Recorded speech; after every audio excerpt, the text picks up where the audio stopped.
Alright guys, quick upload. We're still doing working on this Nitrous tune. We're going to test the solenoid again with the light. Bottle's not in the car. We're not spraying anything. But I do got to do a quick wide open pull. So letting her warm up for a second. I did change the thermostat in it. I had a gutted thermostat I was using as a restrictor plate, and it was taking the car a long time to get up to temp, which then it wasn't going into closed loop and the fueling wasn't right. So put a thermostat in it, and I did drill a couple bypass holes in the plate so that water would circulate before the thermostat opens. Since electric water pumps don't necessarily have that the bypass hose when the thermostat's shut, so I didn't want to strain the pump. But anyway, went to Funny Car Fever yesterday at Sacramento Raceway. That was pretty cool. My neighbor raced in G-Gas, and then we hung out with them in the pits, so that was pretty fun. But anyway, I just got to get the car up to temp here and just do a quick pull around the block. I got the Motorcraft distributor in it. We do plan on going to next test and tune. I did go a week before last, and I made one pass. I had a valve train issue. Actually, one of the rocker studs actually backed itself all the way out. So basically made a pass on 7 cylinders. Still ran a 12.0, but first time ever we had to be towed home. So I didn't have any tools there to work on it. But I got AAA, so they towed me back no problem. But anyway, so next thing on the agenda is we definitely need to get ourselves a trailer, so we don't, so we aren't in that predicament again. Even though we are only, like 9 miles from the house. All right, here we go. Go make a hit.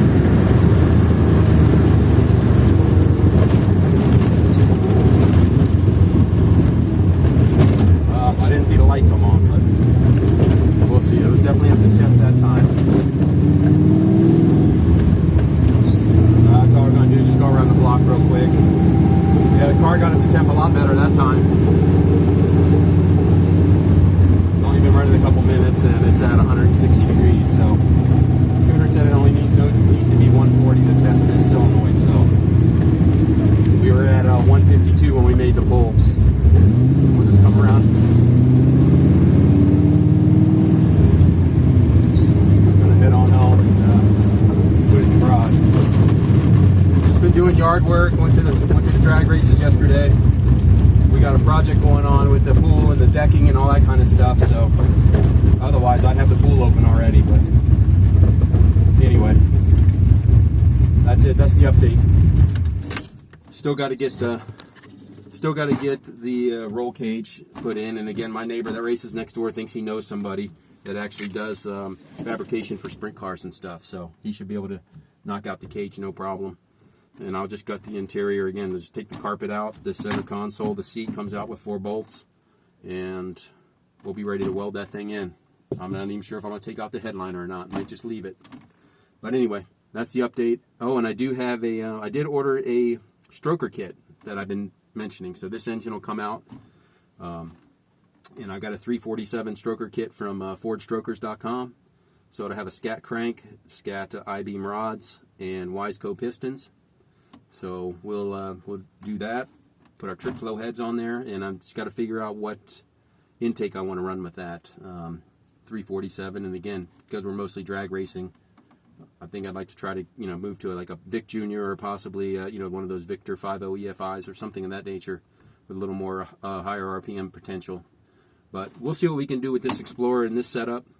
Again, it's going to take a little bit. Ford Strokers is going to balance the crank and rods and everything for me. I paid the extra money to have that balanced, and we got to wait for that to get here. We'll pull this out, tear it down, send the block to the machine shop, over to Bud Walmer's here. Kevin, again, he's an ex-drag racer that I use for the machine shop, and I'll have him go over the block, and I might even have him assemble the short block just so I know it's done correctly.